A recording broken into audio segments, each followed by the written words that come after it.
Ok, je vais demander à Audrey Boukari de nous faire lecture du test d'aujourd'hui. Celle qui le fait d'habitude a demandé une permission. Donc, Audrey, tu as la parole. Merci. Bonsoir à tous. Bonsoir. Les, oui, les 8 niveaux de perturbation. Partie 2, pardon. La définition de soi. Chers élus, le divin en moi salue le divin en chacun de vous. Cette manière de se saluer est l'une des meilleures qui puisse exister, car cela met en exergue le vrai moi de chacun. Depuis notre enfance, nous avons été définis d'une manière bien précise par les parents et notre entourage. Bébé, enfant, écolier, élève, étudiant, chrétien, musulman. Voilà différentes manières dont nous avons été définis. Mais rarefois ou même parfois, comme dans mon cas, personne ne nous a vus et définis comme une divinité à part entière. Résultat, en grandissant, quand on rencontre quelqu'un qui a de l'assurance et qui parle avec autorité et conviction, on a tendance à penser que c'est un arrogant. Et nous, que faisons-nous? Nous nous soumettons au bon vouloir d'un pasteur, d'un alpha ou d'un imam. Pourtant, le même Dieu qui réside en chacun de ces personnes réside en chacun de nous. Notre définition de nous doit désormais changer et prendre en compte, sinon, mettre en premier notre caractère divin. Ensuite viendra ce que nous oserions être. Si je vous demande qui vous êtes, sachez que ce n'est pas vos noms et prénoms, ni votre occupation, encore moins votre situation matrimoniale qui vous définissent, mais plutôt qui vous oserez décider d'être. Imaginez quelqu'un qui s'appelle Ogunlaye, qui veut dire en Yoruba, la vie est une guerre. Si cette personne accepte et intègre ce prénom, il vivra les réalités qui y sont associées. Il verra la vie comme un champ de combat et il vivra que ça toute sa vie.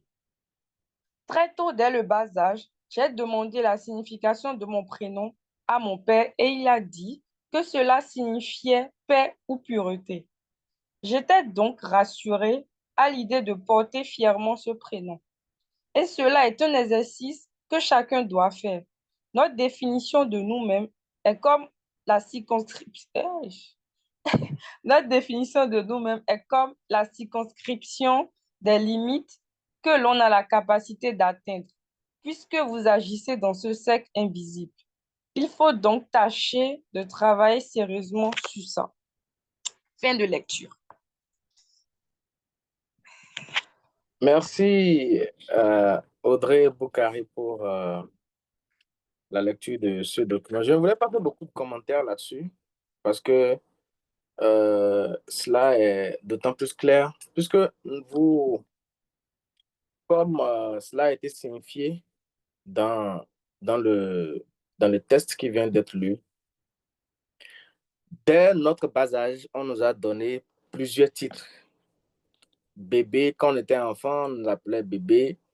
Lorsqu'on a commencé par grandir, on a commencé l'école, on nous appelait écolier. Après, on est devenu collégien. Après, on est devenu étudiant et ainsi de suite. On se définit souvent par des thèmes extérieurs, musulmans, chrétiens. Je suis comptable, je suis banquier, tout ça. Mais la réalité, c'est que tout ceci n'est que des éléments extérieurs de définition. Notre vrai moi, d'accord, c'est que nous sommes des êtres divins. C'est que nous avons la capacité de créer tel que... Il y a un micro qui est ouvert, s'il vous plaît. C'est que nous avons la capacité de créer tel que Dieu aussi le crée. Je l'ai dit dans le test, j'ai un ami qui s'appelle Ogunlaye. Et c'est justement pour ça que j'ai pris l'exemple. Il s'appelle Ogunlaye et depuis que moi je l'ai connu, il n'a jamais eu la paix dans sa vie. Et ce prénom, c'est un prénom qu'il a l'habitude d'exhiber très fièrement. Il s'appelle Ogunlaye, voilà. Et moi je lui ai dit, mais est-ce que tu as compris la signification de ce que Ogoulaïd veut dire? Je crois qu'on avait eu cette discussion en 2022. Et il a dit oui, qu'il a compris que, bon, c'est vrai que la vie est un combat, non? Je lui ai dit non.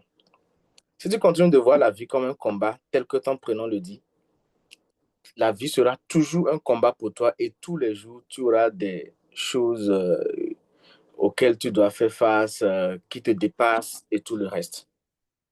Donc, voilà le danger dans lequel les parents t'ont mis.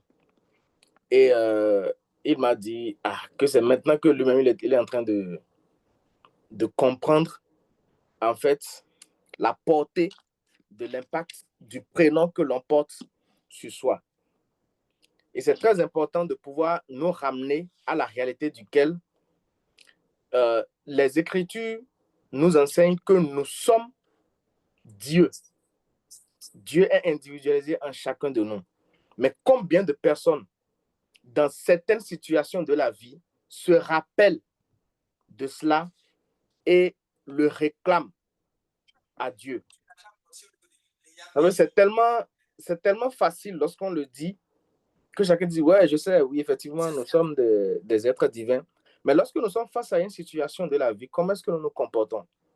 C'est cela qui va définir notre capacité à être connecté au divin en nous ou pas. Parce qu'une personne qui n'est pas connectée au divin en lui est une personne qui sera connectée aux différents éléments qui agissent autour de lui.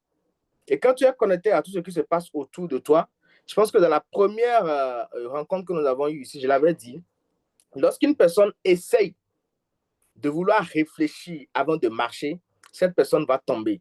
C'est exactement la même chose lorsque nous commençons par apprendre à conduire une voiture ou une moto. Vous allez voir que quelqu'un qui commence par apprendre une voiture, lorsque vous lui dites d'appuyer sur l'accélérateur, il appuie trop fort. Quand vous lui dites d'appuyer sur le pédale de freinage, il appuie aussi trop fort. Jusqu'au moment où son subconscient intègre la conduite.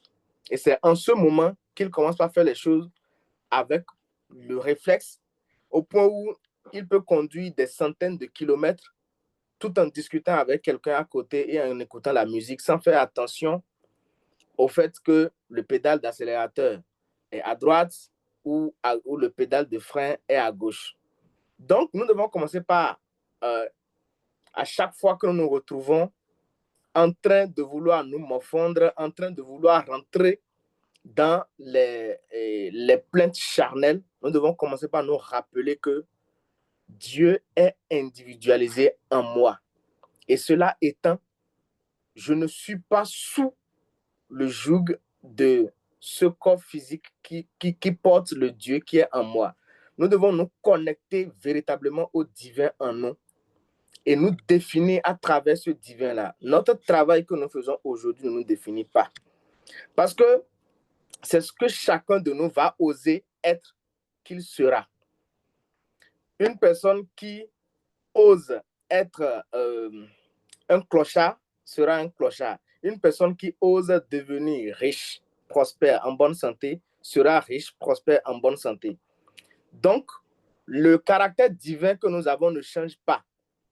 C'est nous, dans nos décisions, dans nos choix, dans nos manières de parler, dans nos manières de penser, dans la capacité, c'est-à-dire dans les personnes qui nous entourent, qui définissons qui est-ce que nous voulons être, qui nous osons être. Nous devenons qui nous osons être dans l'esprit du divin que nous incarnons.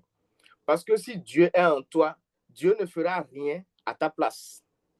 Il est vrai, il est là. Mais il attend que toi, tu décides du chemin que tu veux prendre. Et lui t'accompagne sur ce chemin-là.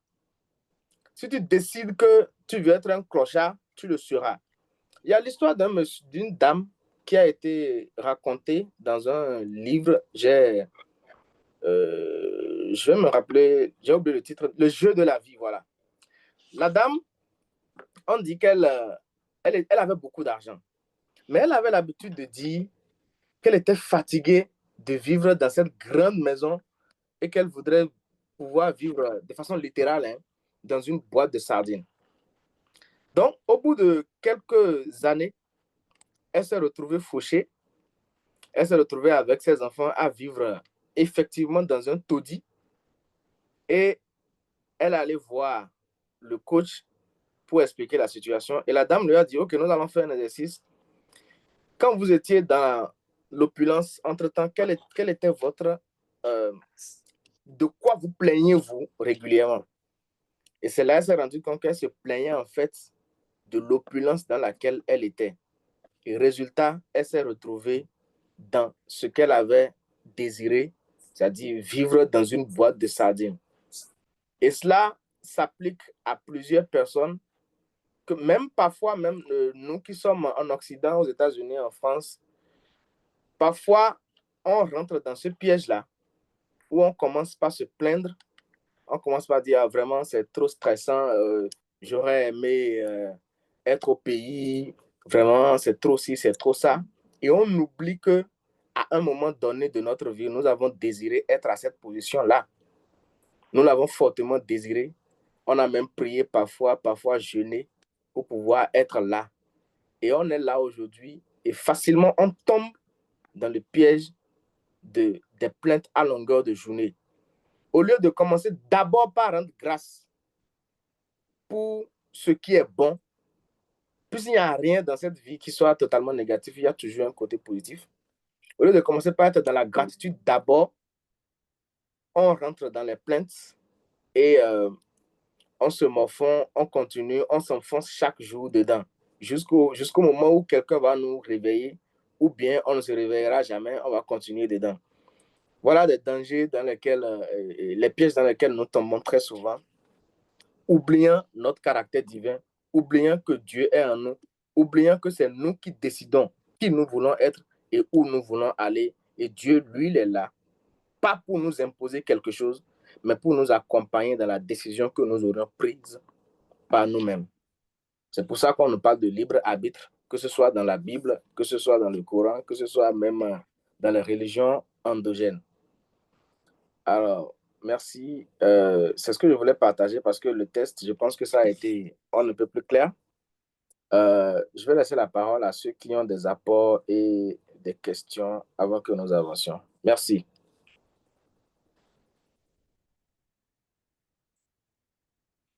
C'est qui ça?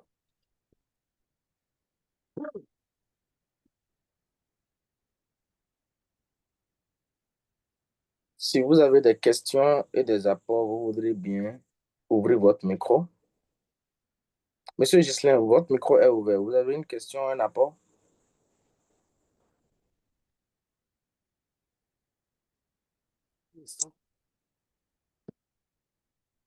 Monsieur Ghislain,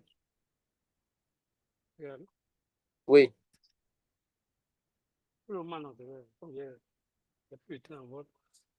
OK.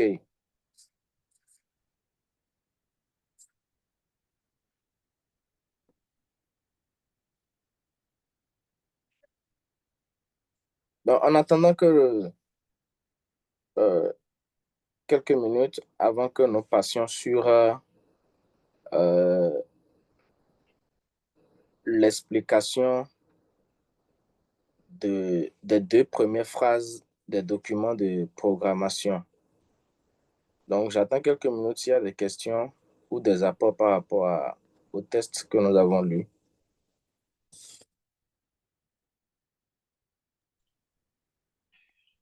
Moi, j'ai une question.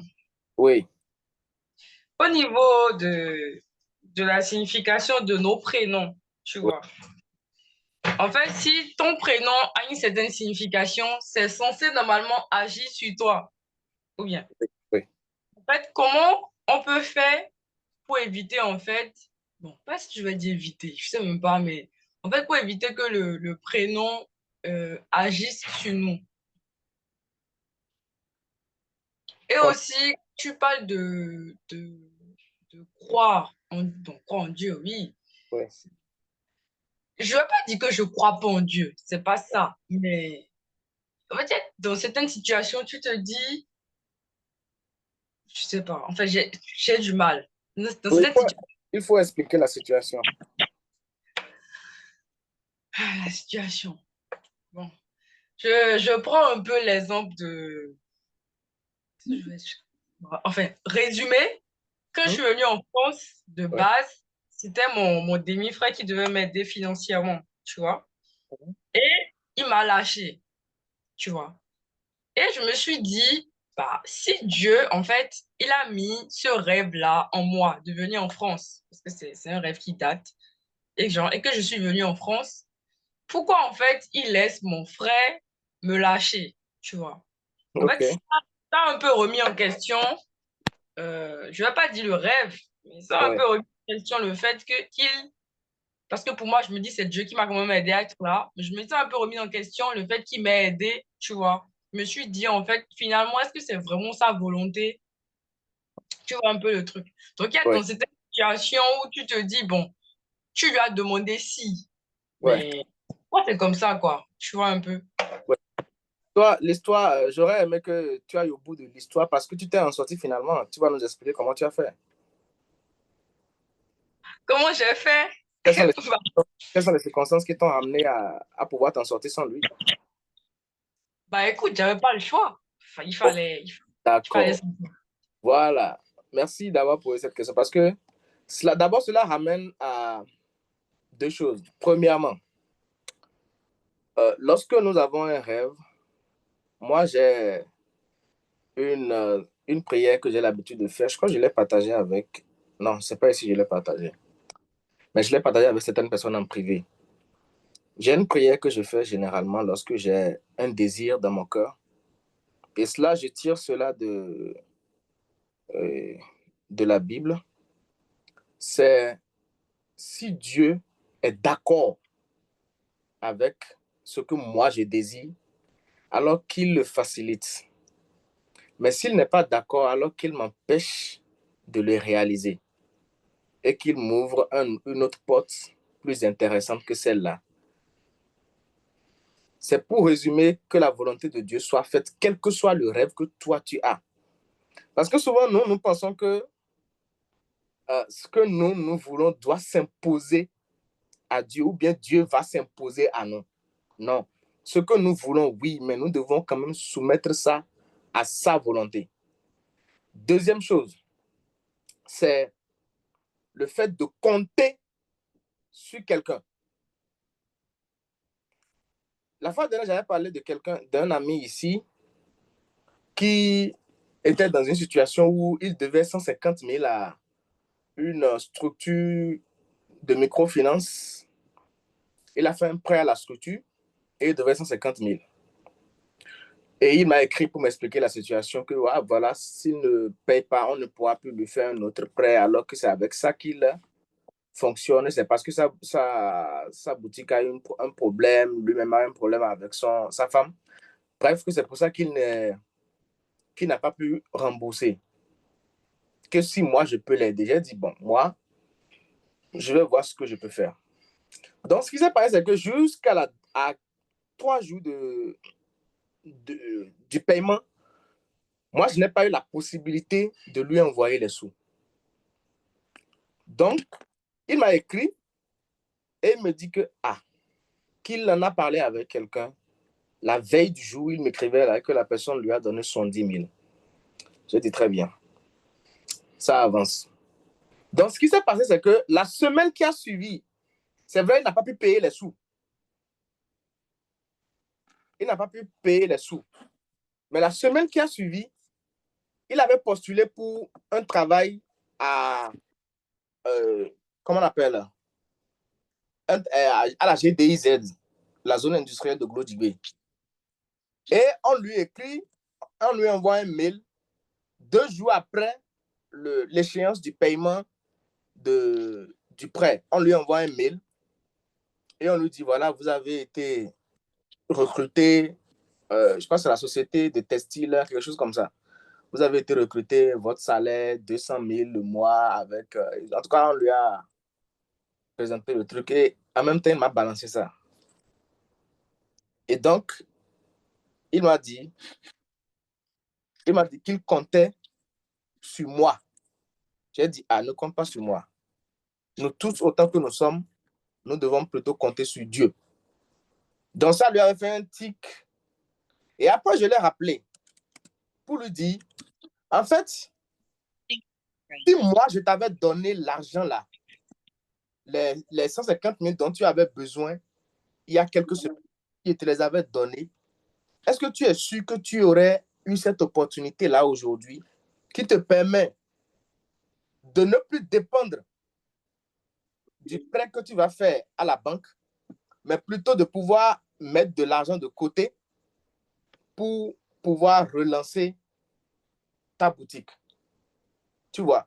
Donc, le fait que moi, je n'ai pas pu avoir les sous, moi, j'ai un message sur le fait que c'est sûr que c'est parce qu'il y avait quelque chose qui est plus intéressant pour lui qui a fait que moi, je ne l'ai pas aidé dans ce sens-là. Parce que je ne peux pas remplacer Dieu dans la vie de quelqu'un.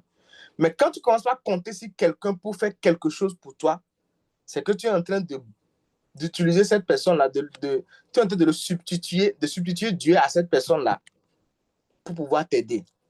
Or, oui, c'est l'homme que Dieu va envoyer. Mais n'oublions pas que il n'est pas obligé d'envoyer celui que toi tu veux. Audrey. Allô? Oui, oui. Donc, le fait que ton frère ne t'ait plus répondu ne veut pas dire que Dieu t'a tourné dos ou bien ne t'a pas entendu. Non. Ça veut plutôt dire autre chose. Parce que si il t'avait aidé, peut-être qu'aujourd'hui, il serait en train de t'imposer des choses que tu ne pourras pas supporter. Qui sait? Ouais. Donc, c'est en fait la manière dont on voit les choses. C'est la manière dont c'est l'orientation que tu donnes à la chose qui donne de la valeur à cette chose-là. Sinon, on dit que rien n'est mal, rien n'est bien. C'est en fonction de la lecture que nous avons de la chose qui transforme la chose en bien ou en mal. La belle preuve, lorsqu'on donne un couteau à un chef cuisinier, il va vous faire des plats très intéressants avec de la viande. Mais lorsque vous donnez le même couteau à un psychopathe, vous savez ce qu'il va faire avec. Alors que c'est le même couteau qui a servi au cuisinier à faire un très bon plat que vous avez aimé, qui a servi à l'autre à faire des choses négatives. Donc, rien n'est bon, rien n'est mauvais. Tout dépend de notre lecture des événements. C'est bon? Oui, c'est bon. OK. Quelqu'un a une autre question?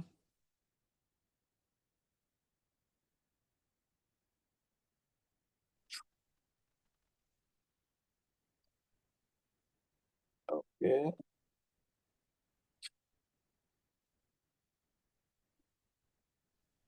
Bonsoir, chers tous. Oui, bonsoir, double succès. Chaque fois que chacun de nous se porte bien. Très bien. Merci beaucoup pour la lecture et merci à tout chacun de nous. Sinon, ce que j'ai à ajouter encore de plus, c'est que vraiment, par la lecture de ce qui a été lu aujourd'hui, c'est notre identité même qui change d'après surtout nos choses, la manière de nous appeler et autres également. Est-ce que vous voyez? Donc, ce qui met encore Il y a un bruit de fond là. de OK, fond. c'est bon. OK. Bon, excusez-moi, c'était les enfants. Je suis obligé de m'arrêter d'abord. Donc, par l'identité, par tout ce qu'on nous appelait avant et tout ce que l'environnement même nous présente, tout ça là, fait que nos identités changent à travers la lecture du document qui a été lu aujourd'hui. Vraiment, c'est intéressant. Et en plus, vous, lorsque Madame Audrey avait posé cette question, ça m'a référé encore à beaucoup de choses. Puis la prière de Moïse que vous avez dit, c'est Jean, une prière de Moïse que Moïse a fait l'habitude de dire. J'ai pratiqué également cela. Et vraiment, les résultats aujourd'hui, chaque fois, si moi je pratique ça, moi, mon front par terre, je confie à Dieu. Si une autre situation qui me fait douter, par exemple, et si je le fais là, chaque fois là, c'est les choses négatives ça me donne. C'est les choses négatives ça me donne. Et après, il y a quelque chose qui m'a touché et j'ai vu que vraiment, la chose là, les choses négatives que ça me donne chaque fois là, au fait, ça a des significations que moi-même, je n'avais pas su. Donc, ça ne serait-ce que dans l'année, je parle dans le novembre ou bien décembre passé, je voulais faire une installation de Wi-Fi qui a un coût de 85 000 et j'ai trouvé l'argent pour pouvoir faire l'installation. Mais je l'ai confié d'abord dans la main de Dieu en faisant la prière telle que vous l'avez dit. Si Dieu, toi-même, tu es dedans pour que je puisse faire, pour que je puisse faire cet investissement, il faudrait que ça marche. Si ça ne marche pas, si toi-même tu sais que tu ne serais pas dedans, il faut bloquer tout. Et maintenant, oriente-moi pour que je puisse faire un investissement qui va me rapporter plus. Donc, je l'ai fait. Et après, il y a quelque chose qui s'est passé au village et les gens sont en train d'attaquer indirectement ma mère.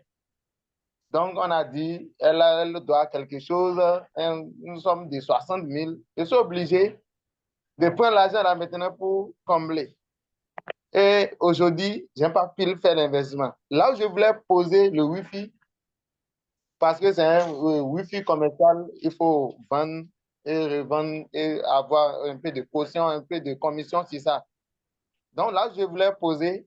Après, maintenant, il y a quelqu'un qui s'est installé là. Et je me suis dit, il faudrait que je me retire de cette histoire-là parce que Dieu n'est pas dedans. Donc, après tout, la personne aussi s'est déménagée. Ça veut dire que l'emplacement n'était pas bon. Et si moi, je faisais l'investissement là, ça n'allait pas donner. Donc, je l'ai appliqué beaucoup, c'est pas dans ça la selle, et ça m'a donné des choses uniquement que négatives. Et au fil du temps, je vois que vraiment c'est réel. C'est ça. Donc, c'est à peu près ce que je voulais apporter à tout le monde pour dire c'est vraiment intéressant l'histoire là. Merci beaucoup. Merci. Seulement que c'est pas des résultats négatifs que ça donne. C'est juste, c'est juste qu'à cet instant, faut pas le faire simplement. Alors, s'il n'y a pas de questions, je vais passer à, comme je l'avais dit le vendredi passé, Madame Siracide. Oui. Oui, bonsoir à tous. Bonsoir. Et j'espère que vous avez passé une bonne journée. Pas bien. Super. J'aimerais juste compléter quelque chose ou bien attirer l'attention de Madame Audrey sur un fait par rapport au problème qu'elle a évoqué. Et je vais compléter juste que sûrement, elle a eu des expériences, beaucoup d'autres expériences qu'elle n'aurait pas dû avoir si c'était son frère qui l'avait aidé comme promis. Madame Audrey, est-ce qu'on est d'accord? Donc, Dieu, notre Dieu, C'est-à-dire qu'elle a appris beaucoup de leçons. oui, qu'elle a tiré beaucoup d'expérience de son parcours, quoi. Si son frère, voilà, si son frère l'avait aidé, ce serait plus facile et elle n'aurait pas assez d'expérience de vie, peut-être, bon, de vie, de je sais pas trop, mais je place tout dans les expériences. Donc, il faut que ce frère-là ne l'aide pas pour qu'elle soit plus forte. Parce que si son frère l'avait aidée, ce serait plus facile et tout. Elle ne va pas comprendre certaines choses. Donc, notre Dieu, des fois, fait des choses pour nous amener, pour nous façonner, au fait, pour nous donner plus d'expérience. C'est comme ça que moi, je prends les choses quand ça arrive autrement. C'est comme l'histoire de la chenille qui doit sortir lui-même de son... Vous savez, lorsqu'une chenille, avant qu'une chenille devienne papillon, elle doit sortir elle-même de son cocon pour pouvoir déployer ses ailes. Mais si quelqu'un vient l'aider à sortir du cocon, ce qui va se passer, c'est que la chenille va sortir du cocon, mais ses ailes ne vont pas se développer pour qu'elle puisse s'envoler. Donc, ce frère qui ne t'a pas aidé là, il faut lui dire merci. Il ne faut pas du tout lui en vouloir, il faut plutôt le remercier. Parce Voilà. il aura été très, très utile pour ne t'avoir en ce moment. Oui. Voilà. Donc, moi, pour partager un peu ce que moi je fais, en toute situation, bonne ou mauvaise, toute situation, moi, j'essaie de bénir le Seigneur. Il n'y a pas de mauvaise situation. En tout cas, moi, j'essaie de bénir le Seigneur. Je rends toujours grâce à Dieu. Et je dis, si Dieu m'a bloqué la voie ici, c'est parce qu'il me prépare quelque chose de plus grand. Récemment, j'ai eu une situation avec un frère qui m'a beaucoup aidé. Que brusquement, c'est pas la joie et tout. Je dis, c'est pas celui-là. Mais il a commencé par m'écrire, pas m'écrire et tout. Moi, je ne voulais pas répondre parce que quand moi je réponds là, quand je suis fâchée, que je réponds, ce n'est pas bon. Et il est quelqu'un que je ne peux pas, au fait, je ne peux pas répondre, au fait. Si je réponds, c'est que j'ai été ingrate et tout. Donc, il faisait les trucs pour que je réponde. Je n'ai pas répondu. Mais je lui ai dit, j'ai pris soin de lui dire quelque chose. Je lui ai dit, à un moment de ma vie, tu as été là. Et si tu fermes aujourd'hui, c'est que Dieu prépare quelque chose de plus bon. Donc, ce n'est pas parce qu'il ferme aujourd'hui que je ne serai pas reconnaissante pour tout ce qu'il a fait pour moi, non. Donc, il ferme aujourd'hui. Bon, pour lui, peut-être il me fait du mal, il va me bloquer, mais moi, je n'accepte pas ça. Pour moi, c'est que Dieu est en train de me préparer quelque chose de plus bon que ça. De très, très bon que ça, que je pourrais supporter moi-même et tout. Donc, en toute situation, j'essaie de rendre grâce à Dieu, de lui rendre grâce. Partout où je suis là, je trouve quelque chose qui me fâche là et tout. J'essaie de voir le bon côté, ce qui pourra venir de bon derrière. Et ça me marche bien. Merci. Merci. OK. Madame Elodie est là?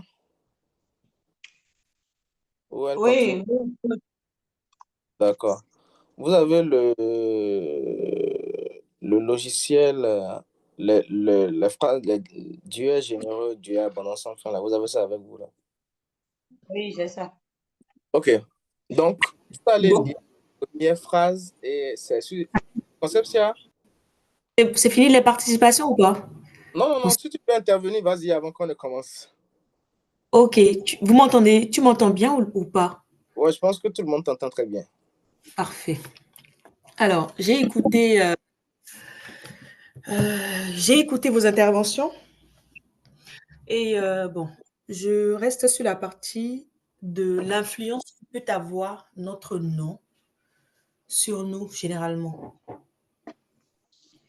Et je t'avoue que j'y crois, hein. J'y crois. Et j'y crois, sachant que j'ai pu personnellement expérimenter peut-être le contraire de cela. Oui. Pour être plus simple, c'est-à-dire que moi, je m'appelle Concepcia. C'est pas un nom béninois, c'est un nom étranger. Donc, en faisant les recherches et tout, c'est plus lié à la conception, à la fertilité, l'opulence, tu vois, tout ce qui est vraiment la richesse et tout ça. Surtout à la fertilité. Bon. Comment est-ce que tu t'appelles Concepcia et puis c'est toi qui... là, on dit, madame, vous avez des problèmes de ci, problème de conception, problème de fertilité, des kystes par-ci, opération par-là. Et c'est toujours lié à, normalement, pourtant je me suis dit ça devait être le contraire. Plus il y a des richards qui sont pauvres. Hein? Il y a des richards qui sont pauvres. Ah, voilà. Donc, effectivement, le nom peut agir sur nous. Ouais. Si ce nom, effectivement, alors, ma question c'est, si le nom a une connotation, par exemple, négative, Oui. comme dans l'exemple que tu as donné, Ouais. et que la personne y croit, cela aura un impact sur sa vie. Si la personne l'intègre. Si la personne l'intègre. Oui. Maintenant, si le nom est positif, oui, et que la personne l'intègre quand même, et que cela n'a pas forcément l'impact que cela doit avoir. c'est que ce n'est pas encore bien intégré. C'est pas encore bien intégré, Il faut d'accord. continuer par travailler là-dessus. Ok. Yeah. Il faut continuer par travailler là-dessus. C'est tout un processus qui peut prendre parfois même des années. Oui. Parce que tu vas voir que parfois, c'est exactement le contraire du nom même que la personne porte qui se déroule dans sa vie. Ouais. Ça dit, tu vas voir, il y a quelqu'un qui s'appelle Richard et on voit la vie de la personne. Je dis, mais c'est quoi le problème? Richard est devenu pauvre lot. Oui. Et quelqu'un qui s'appelle Innocent et qui est toujours coupable partout. Donc, c'est l'intégration, la connexion de la personne avec son véritable moi qui n'est pas encore très bien établi. Of course. Donc, c'est à ce niveau qu'il faut, continuer à travailler, en fait. Si la personne continue pas à travailler avec la programmation telle que nous le faisons ici et qu'elle est sérieuse dedans, c'est-à-dire sur la durée, ça veut dire que elle va s'aligner.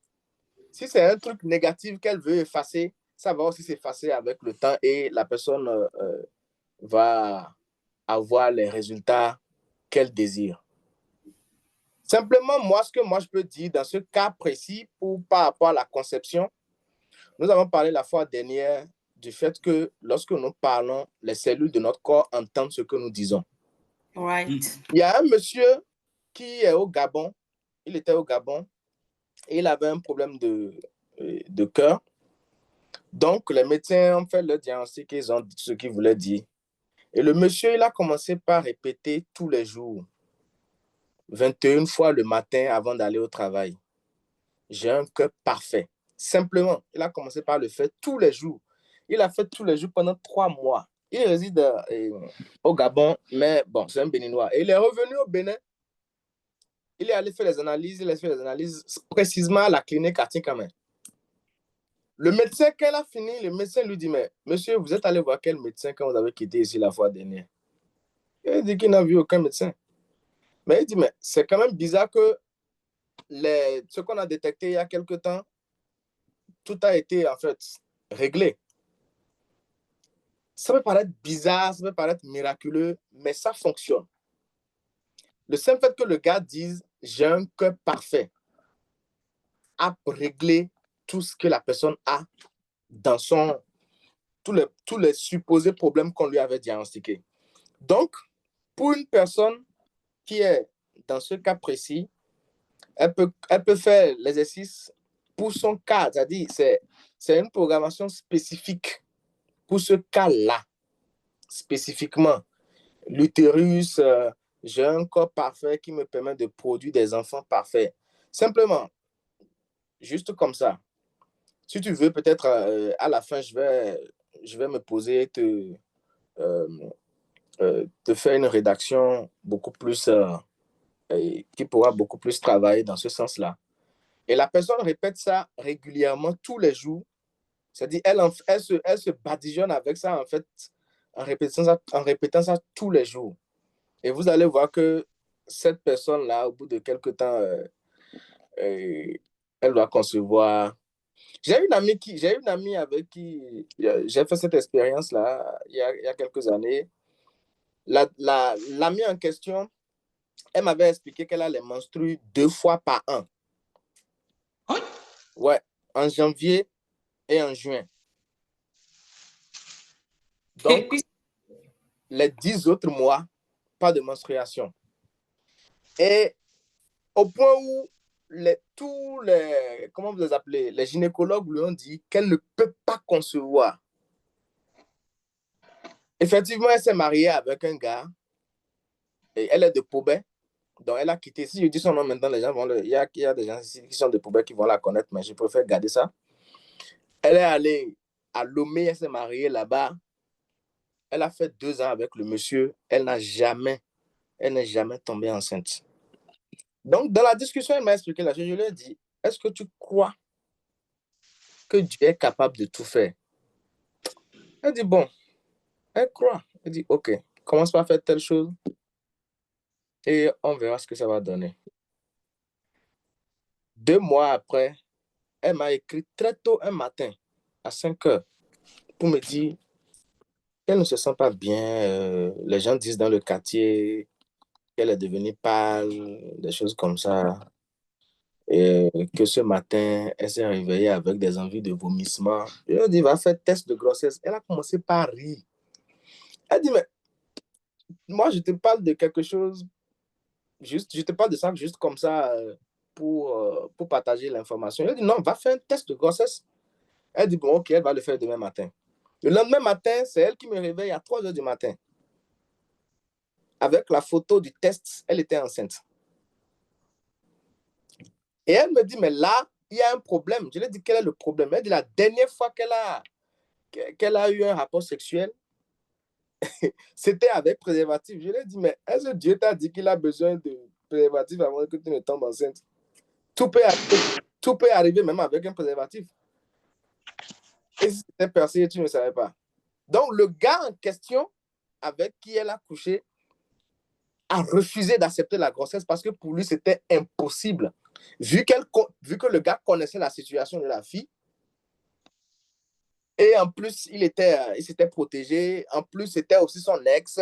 Donc, c'était un mélange de beaucoup de choses. Je lui ai dit, une chose est sûre, tu es enceinte et tu prouves une fois encore que ce qui se dit n'est pas forcément la vérité. Le médecin peut parler en fonction de ses connaissances à lui. Mais toi, est-ce que ce que le médecin est en train de dire là, est-ce que tu acceptes ça comme vérité dans ta vie? Et c'est là qu'elle a compris qu'en réalité, elle pouvait tomber enceinte, mais c'est les médecins qui ont modifié ses croyances et qui ont détruit, en fait, qui ont failli détruire sa vie pendant des années. Donc, cette fille-là, je suis toujours en contact avec elle. Bon, c'est vrai qu'en temps, on ne discute plus trop comme ça, mais je suis toujours en contact avec elle. Je crois que l'enfant, quand elle a accouché, elle m'a dit de donner un prénom à l'enfant. C'est moi qui ai donné le prénom de l'enfant et tout.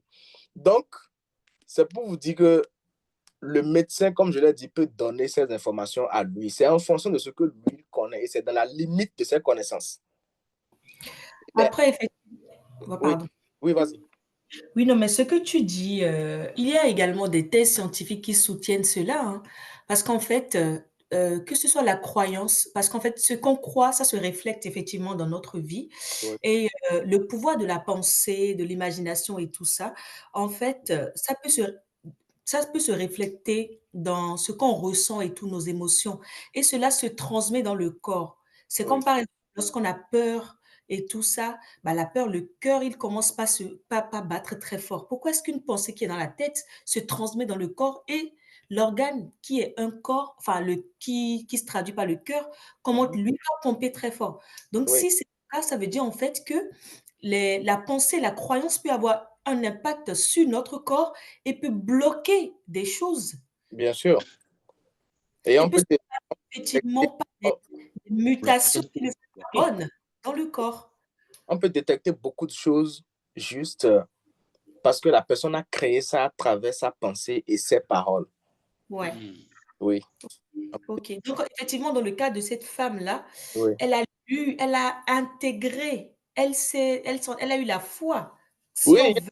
il a suffi de discussion et voilà. Oui, il a suffi de discussion et de lui faire comprendre que oui, le médecin a raison dans le référentiel de la médecine.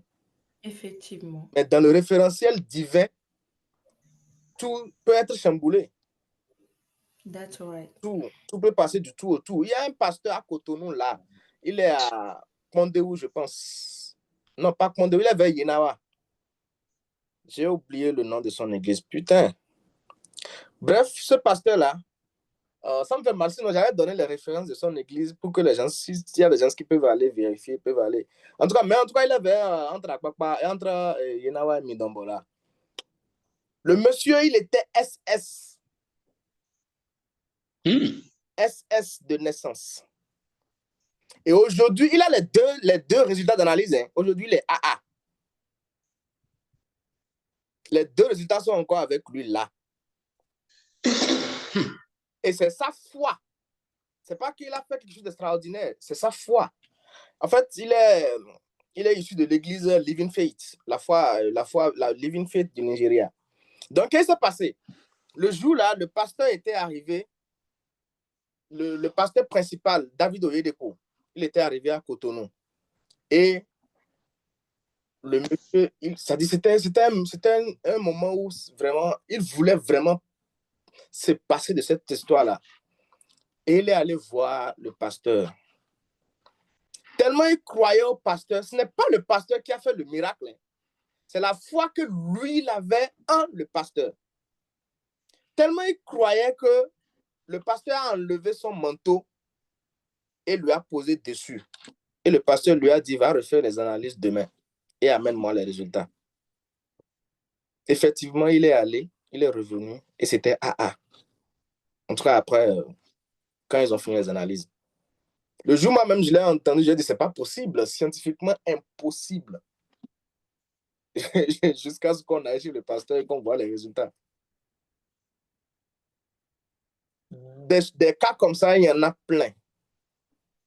Donc, voilà, ta croyance, et parfois, ça peut se passer en quelques minutes, parce que peut-être que la personne que tu as en face de toi, c'est une personne en qui tu crois fermement.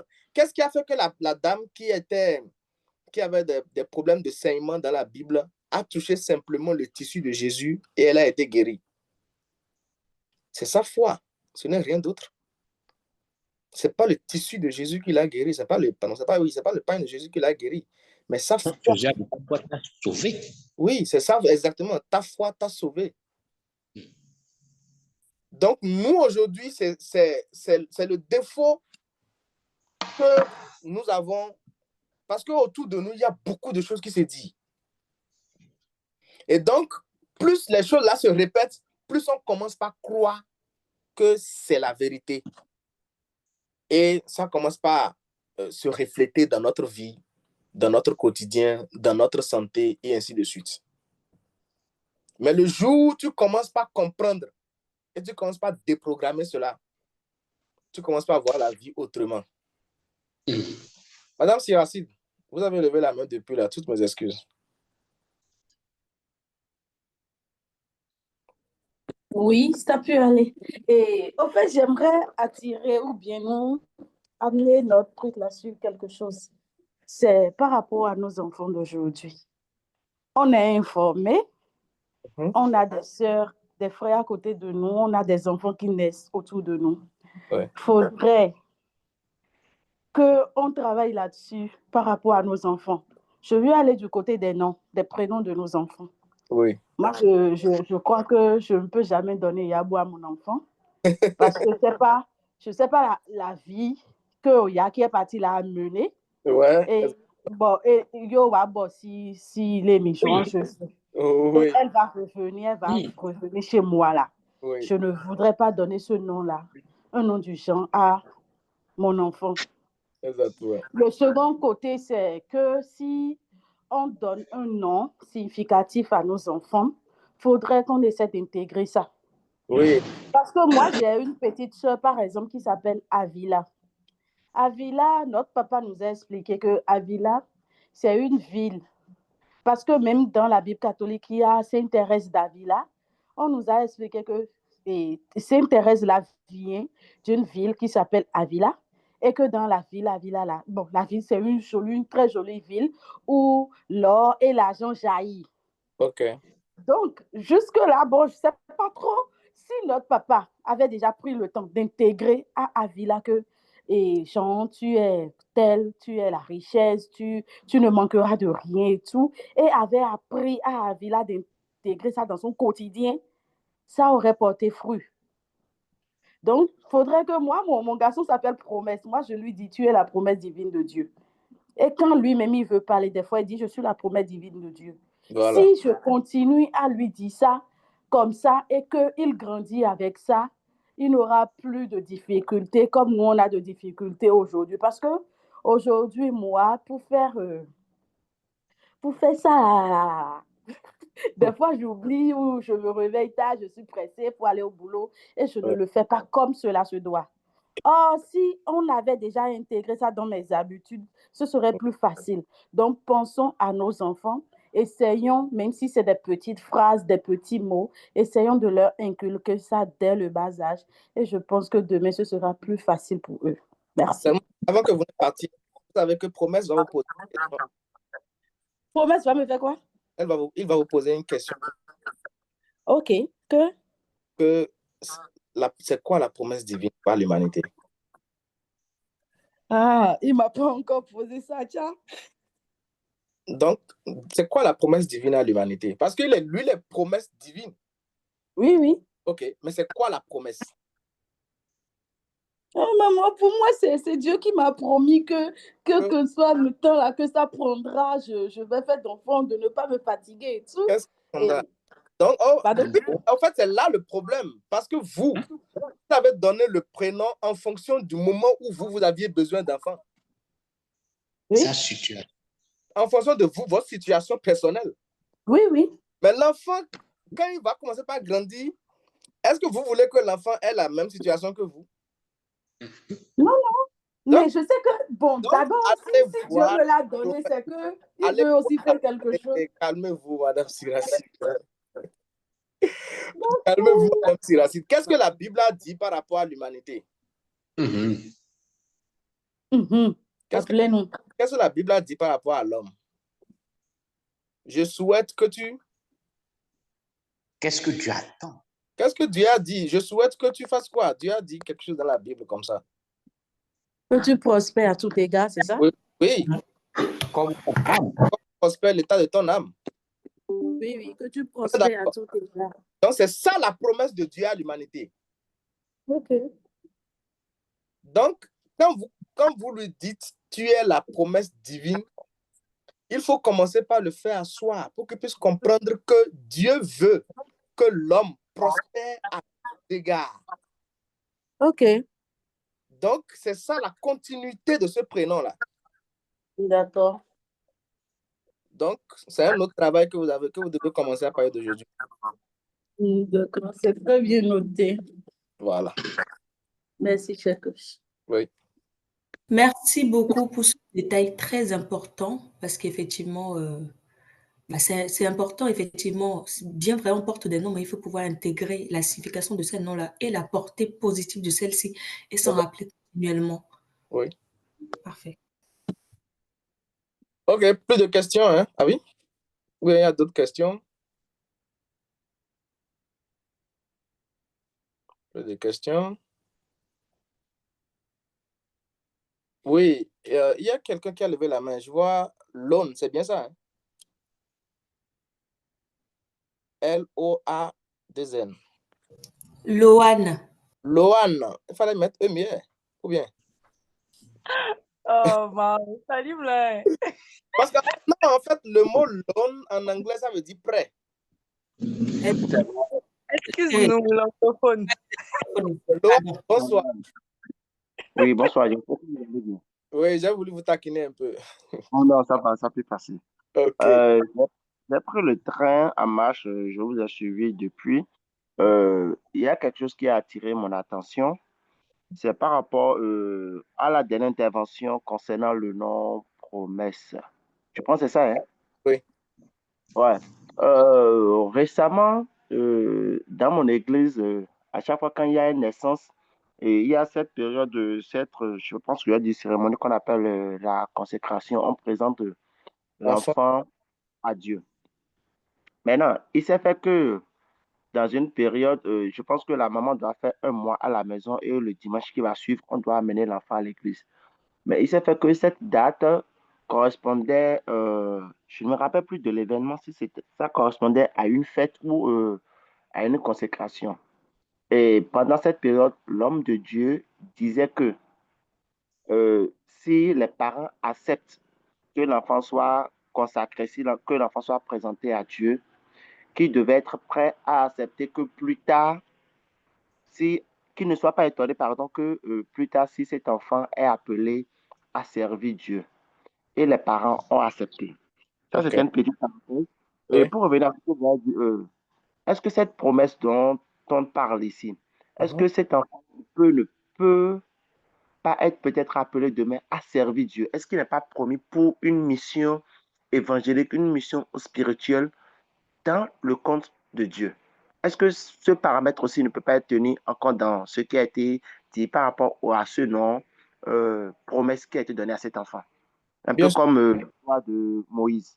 oui, bien sûr, la conséquence que vous allez donner au prénom que vous avez donné à votre enfant, c'est la conséquence là qui va définir la route que l'enfant va suivre. Parce que tout à l'heure, on disait qu'il y a des Richards qui sont pauvres. Parce que quand les parents voulaient donner Richard, là, c'est en fonction de leur pauvreté à eux qu'ils ont donné Richard. Et donc, ils ont contaminé l'enfant avec leur pauvreté sans savoir. Donc, si les parents désirent que leur enfant soit un serviteur de Dieu, déjà, il faut comprendre que tout le monde, autant que nous sommes des serviteurs de Dieu, chacun dans un domaine bien précis. Et vous? Donc, ce n'est pas forcément les pasteurs seuls qui sont les serviteurs de Dieu ou les imams ou les prêtres, non. Nous sommes Dieu. Même un cuisinier est un serviteur de Dieu. Parce que Dieu étant individualisé en chaque personne qui mange la nourriture qu'il est en train de cuisiner, donc il est en train de servir Dieu à travers les humains qu'il sert. Donc, si c'est le pastorat, ça va dépendre des parents de l'enfant. C'est à eux de donner cette orientation-là. Maintenant, moi, je voudrais souligner quelque chose. Lorsque, par rapport à la consécration dont vous avez parlé, lorsque nos enfants naissent, l'idéal, c'est de faire leur consécration déjà sur la table d'accouchement. Moi, à la naissance de mes enfants, je dis déjà à leur maman, et je lui répète ça le jour même, que dès que l'enfant naît, dis-lui dans les deux oreilles, tu es né pour témoigner de la grandeur de Dieu. Même quand il est dans le ventre. En même temps, non, déjà on lui répète ça dans le ventre. Ah oui?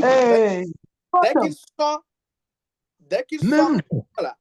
Coach, vous me permettez? Une minute. Dès qu'il sort, c'est les premiers mots qu'il entend avant d'entendre autre chose.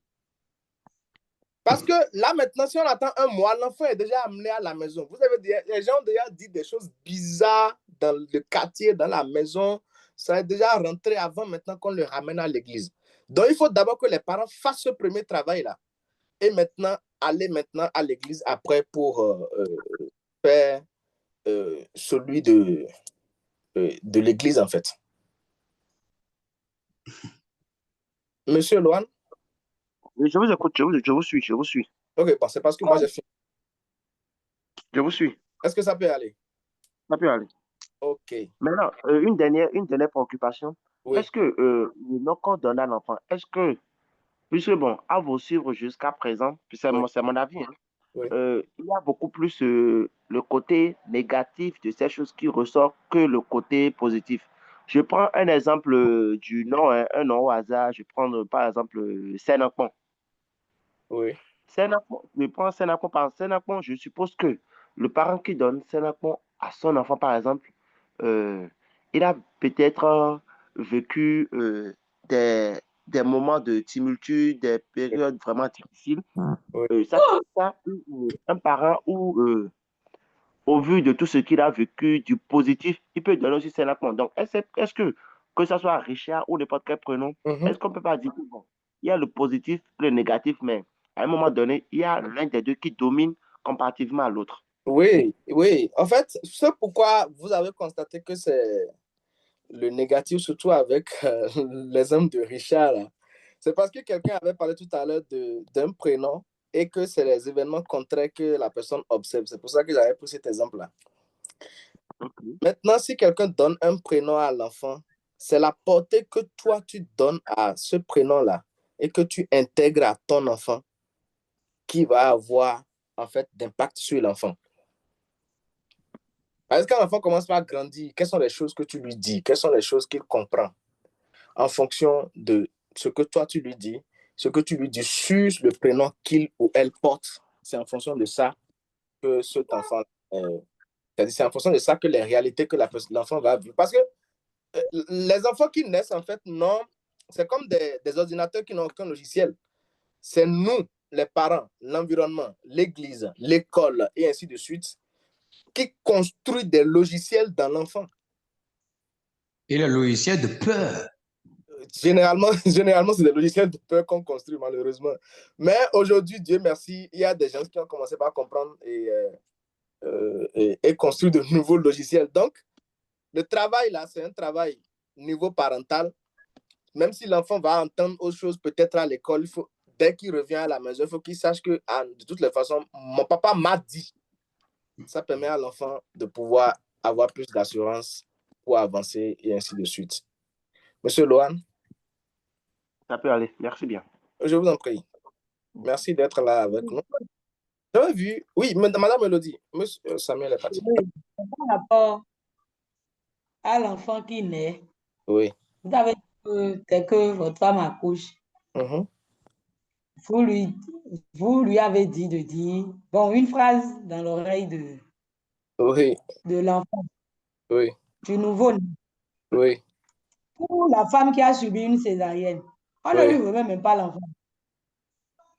OK. Elle ne prend pas l'enfant. OK. L'enfant est d'office remis, soit à sa belle-mère ou à sa mère ou à son papa. OK. Et à quel moment tu es en contact avec... On fait comment? À quel moment tu es en contact avec l'enfant? C'est quand on amène la femme dans la salle de réveil et elle doit dormir, au fait. Okay. Après la césarienne, elle doit dormir. Okay. Elle doit prendre un temps pour dormir. Donc, c'est après ça que l'enfant fait ça, maman. C'est pour ça qu'il y a déjà un travail qui se fait quand elle est enceinte. Hein. Oui, normalement. Il y a un travail qui se fait quand elle est enceinte. Donc, si elle n'a pas pu le faire à l'accouchement, bon, je ne pense pas que... C'est pas grave. Oui. Même si... bon, après, on va parler de ça là. OK. Oui. OK. J'avais vu Samuel qui avait levé la main, mais apparemment, il est parti. Il est parti. OK, Madame Elodie. Donc, on va passer maintenant à... OK. Aux deux premières phrases. Oui, les deux premières phrases, oui.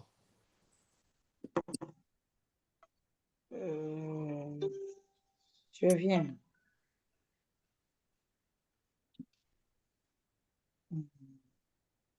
Du logiciel de l'argent. Oui. OK. Dieu est généreux. Dieu est abondance sans fin. Voilà les deux premières phrases. Non. C'est pas les deux premières phrases, ça. Je prends les deux premiers paragraphes, c'est ça? Voilà, les deux premiers paragraphes, toutes mes excuses. Okay. D'accord.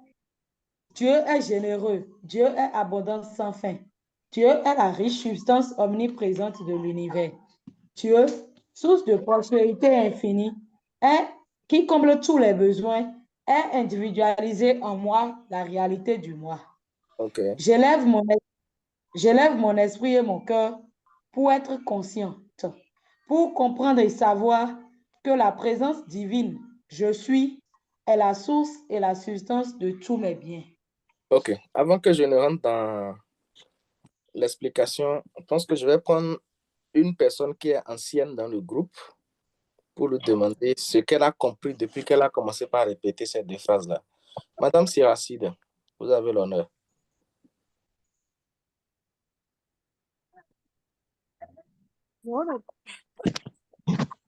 Oui. Cher coach. Oui. Qu'est-ce que j'ai constaté depuis que j'ai commencé par répéter cette phrase, c'est ça? Est-ce que vous avez compris? Quand on dit Dieu est généreux, Dieu est abondant sans fin, Dieu est la richesse substance omniprésente de l'univers. Dieu, source de prospérité infinie, qui comble tous les besoins, est individualisé en moi, la réalité du moi. Quelle est votre compréhension de ce paragraphe-là? C'est que Dieu peut tout. Il y a au moins 1, 2, 3, 4, 5, 7 phrases. Dieu est la richesse. Pour moi, c'est que Dieu Dieu peut tout, quoi, dans toutes les situations, la richesse, la santé, tout, c'est Dieu qui a ça. OK. Et il est présent quand nous le souhaitons. Il est présent pour tout le monde, mais il faudrait qu'on le demande à chaque fois et tout. D'accord. OK. Et quand on dit « j'élève mon esprit et mon cœur pour être conscient, pour comprendre et savoir que la présence divine je suis est la source et la substance de tous mes biens. » Je laisse une autre personne répondre d'abord. Non. Vous, depuis 2021 que vous avez commencé, ça fait 4 ans cette année quand même là.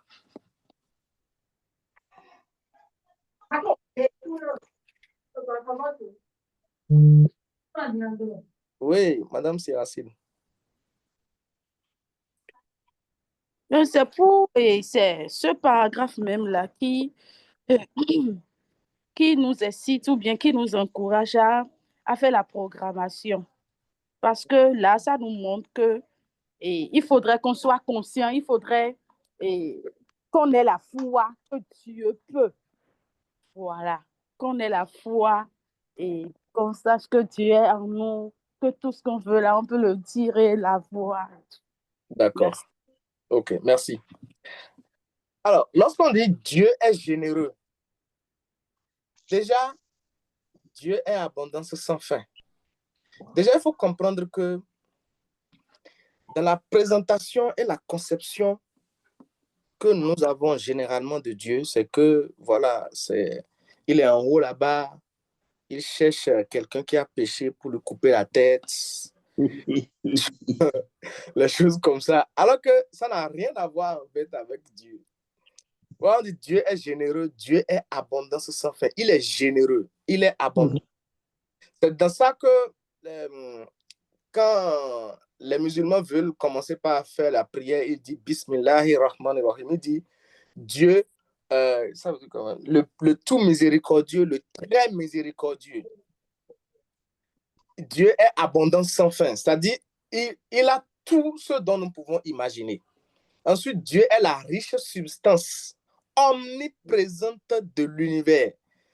Là, en fait, il faut comprendre que Dieu n'est pas assis en haut là-bas, où il a pris un carnet, il a écrit ce que tu vas être, il a déjà tout écrit, et c'est ça là ou rien, quoi, non. Non, j'ai l'habitude de dire à mes frères que lorsqu'un musulman vous dit qu'il y a déjà quelque chose que Dieu a tracé, que c'est ça qui va arriver dans ta vie ou rien, pourquoi alors vous faites les prières de Laylatul Qadr que vous faites pendant le Ramadan? Parce qu'en fait, les gens passent à côté de beaucoup de choses. Vous dites qu'il y a une prière lorsque vous faites ça à un moment précis, que cette prière-là peut modifier les choses dans votre vie. Mais dans le même temps, cette même personne qui a dit ça là, vous dit qu'il y a quelque chose qui a été écrit, que cette chose-là est inchangeable. Ça veut dire que nous avons une mauvaise conception des Écritures. Dieu, source de prospérité infinie, Dieu qui comble tous les besoins que nous pouvons avoir, est individualisé en moi. Donc, on est parti du fait que Dieu est généreux. Donc, Dieu n'est pas un pingre qui serre la main sur les choses. Dieu, il est abondant sans fin. Dieu, il est la riche substance omniprésente. Il est présent partout. Il est présent partout et dans tout. Donc, même quand tu tortures un animal, il faut savoir que tu es en train de torturer Dieu. Lorsque tu coupes un arbre en désordre, il faut savoir que tu es en train de faire du mal à Dieu. Donc, Dieu est la riche substance omniprésente de l'univers. Parce que quand on dit que quelque chose est omniprésent, ça veut dire que la chose est présente partout. Dieu, source de prospérité infinie qui comble tous les besoins, est individualisé en moi. Ça veut dire que tout ce qu'on a, toutes les caractéristiques positives qu'on a citées de Dieu là, toutes ces caractéristiques-là est individualisé en moi. Le seul fait de croire en ce paragraphe-là peut changer beaucoup de choses dans la vie d'une personne. C'est-à-dire le Dieu qui est généreux, le Dieu qui est abondant sans fin, le Dieu qui est la riche substance omniprésente de l'univers, le Dieu qui est la source de toute prospérité infinie, qui comble tous les besoins, le Dieu qui comble tous les besoins est individualisé en toi et en moi. C'est-à-dire que lorsque je te vois, je vois Dieu. Je n'ai pas besoin d'aller en haut d'abord. Lorsque je vois mon prochain, Jésus allait dire, je suis venu vers vous, vous m'avez chassé. Les gens lui disent, mais on ne t'a pas vu. Il dit, le pauvre qui est venu vers toi et qui avait un besoin que tu as refusé d'aider, c'était moi. Parce que même si la situation de la personne est n'importe comment, il faut reconnaître le divin en la personne. Il faut reconnaître la présence de Dieu qui est en toi et qui est en lui. Cela nous amène aussi au fait que plus personne ne peut faire quelque chose qui puisse m'offenser en fait. Si je reconnais que Dieu est en celui qui est en face de moi, ça veut dire que si la personne me fait quelque chose qui m'offense, c'est Dieu qui a offensé Dieu. Moi, je n'ai pas à me fâcher pour ça. Je le laisse gérer. On est ensemble jusque-là. Donc, ensuite, on dit, j'élève mon esprit et mon cœur pour être conscient, pour comprendre et savoir que la présence divine, je suis, est la source et la substance de tous mes biens. La phrase « je suis », le verbe « être » est un verbe d'état. C'est ce qu'on nous a appris au cours primaire. Je pense que c'est le seul verbe d'état. Lorsque vous dites « je suis » et que vous ajoutez quelque chose derrière, il faut savoir que cette chose-là finira par se réaliser. Donc, lorsqu'une personne se lève gaillardement et ouvre sa grande bouche et dit « je suis diabétique », c'est que la personne est en train d'utiliser le nom de Dieu avec une maladie. Parce que je suis, c'est le nom de Dieu. Lorsque, pendant la théophanie, je pense, quand Dieu s'est manifesté à Moïse et qu'il lui a demandé « Qui es-tu » il lui a répondu « Je suis ». À chaque fois que nous prononçons « Je suis », nous devons faire suivre ça de quelque chose de positif et que nous désirons voir se réaliser dans notre vie. Parce que tout ce qui viendra après le « je suis » va se réaliser dans ta vie. Tout ce que tu vas répéter après le « je suis » finira par se réaliser un moment à un autre dans ta vie. Donc, si on comprend cette prise de conscience-là, on doit commencer par voir qu'est-ce que dans le passé j'avais utilisé comme mot négatif après le « je suis ». Et commencer dès maintenant par corriger cela pour que cela ne se réalise pas dans les jours à venir ou dans les mois ou dans les années à venir. Parce que souvent, vous allez voir des gens qui sont bien portants, mais qui passent tout le temps à dire « je suis » et à compléter des choses négatives. Et d'autres vont se dire « mais bon, malgré ce qu'il dit, malgré le fait qu'il dit des choses négatives tout le temps, bon, on voit quand même qu'il se porte bien, il a l'argent, il a tout, il a ça. » Ce n'est qu'une question de temps pour que cette personne-là se voit dans ce qu'elle a l'habitude de répéter sur elle-même. Donc, les deux premières phrases-là, je voudrais que ceux qui ont la possibilité de les écrire puissent les écrire. Et je pense que je vais même mettre... Est-ce que je peux copier ça et mettre dans le chat? Donnez-moi... OK. Je vais le mettre dans le chat. Je voudrais que chacun puisse commencer par méditer là-dessus, sur les deux premières phrases-là. Que nous les répétions, nous réfléchissons là-dessus et que nous essayons de voir autour de nous ce à quoi on peut associer, ce à quoi ça correspond, qu'est-ce que ça nous renvoie comme image quand nous les répétons et que nous fassions ce travail-là durant toute la semaine avant qu'on se retrouve ici le vendredi prochain pour la prochaine séance. Le temps que je vous envoie ça dans le chat, donnez-moi une minute.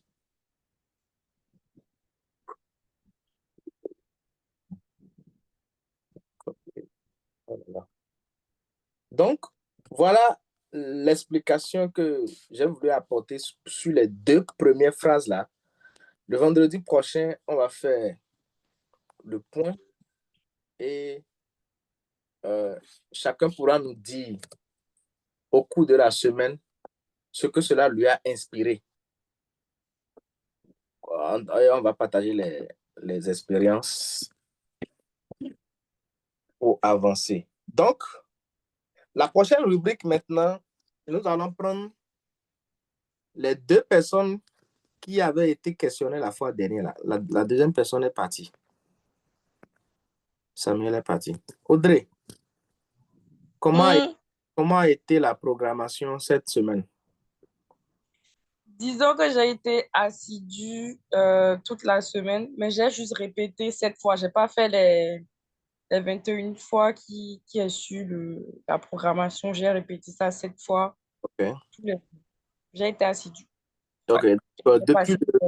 Depuis le vendredi passé, tu as régulièrement répété jusqu'à aujourd'hui. Oui, c'est ça. Super. Très bien. OK. Bon. L'autre, lui, n'est pas là. C'est pas grave. J'ai déjà envoyé les 2 premières phrases là dans le chat pour que chacun puisse aller copier. Je vais laisser mon numéro dans le chat pour ceux qui voudront avoir le document de programmation là. Mon numéro WhatsApp. Laisse lequel maintenant.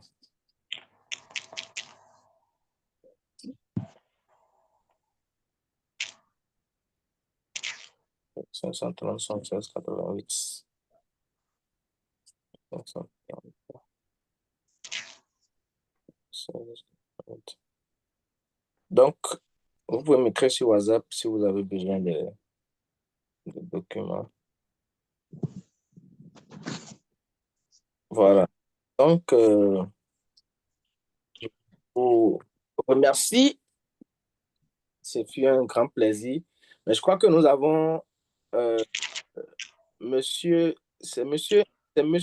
oui, monsieur Nda.